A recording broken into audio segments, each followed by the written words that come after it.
बिलोली विधानसभेच्या अनुषंगाने आपली काय भूमिका आहे?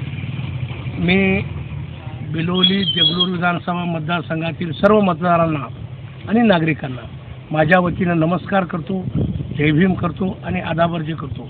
मी सर्वप्रथम माझा परिचय सांगणार आहे। मी गंगाधर लक्ष्मणराव प्रचंड, माजी सरपंच येसगी, तालुका बिलोली। 1978चा मी MA इंग्लिश आहे। 1978 पासून आज तागायत मी डॉक्टर बाबासाहेब आंबेडकर यांच्या चळवळीतला कार्यकर्ता आहे।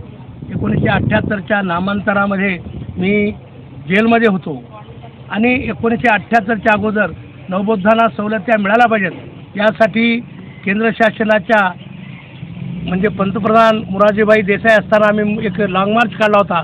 त्या लाँग मार्चमध्ये सेंट्रल जेल ही 2 दिवस भोगलेला आहे आणि विद्यापीठाच्या नामांतरामध्ये लाँग मार्च काढून 10 दिवस माझ्यासोबत 40 कार्यकर्ते घेऊन जेल भोगलेला आहे। मी अनेक सामाजिक उपक्रमामध्ये आजपर्यंत अनेक आंदोलनं, अनेक उपक्रम राबवले आहेत। त्यामध्ये प्रामुख्याने मांजरा नदीवरील जो 150 वर्षापूर्वीचा जो पूल आहे निजामकालीन, त्या पुलावर कोल्हापुरी पद्धतीचा बंधारा बांधावा, जेणेकरून त्या बंधाऱ्याचं झिरो आहे केसराळी आणि या बंधाऱ्यात साठलेल्या पाण्यामुळं बिलोली नगरपालिकेला व बिलोलीच्या आसपास सिंचनाला मदत होईल यासाठी आंदोलन उभारलेलं आहे आणि त्याचा लढा चालू आहे। मांजरा बचाव कृती समितीचा अध्यक्ष या नात्यानं मी अनेक वेळा मांजरा म्हणजे मांजरा नदीच्या पात्रातून होणारी अवैध वाहतूक मी रोखलेली आहे आणि अवैध वाहतूक का होऊ नये याची कारण मीमांसा देखील केली आहे।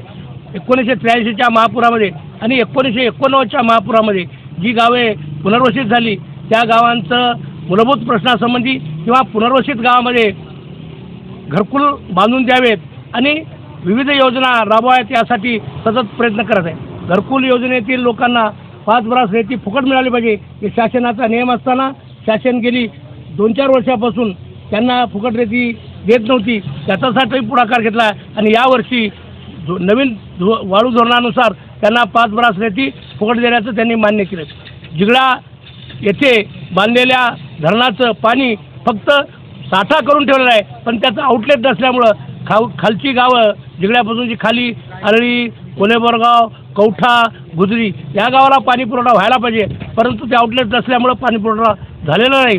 त्यासाठी देखील आम्ही प्रयत्नशील आहोत आणि प्रयत्न करतो। MIDC ही बामणीच्या माळावर झाली पाहिजे यासाठी देखील मागं आम्ही सीमावर्ती भागातील विकासाचे प्रश्न या संदर्भामध्ये एक तीव्र आंदोलन छेडलं होतं आणि पदयात्रा काढली होती। ही पदयात्रा होट्टलपासून संगमपर्यंत गेली आणि संगमला त्याचा समारोप केला।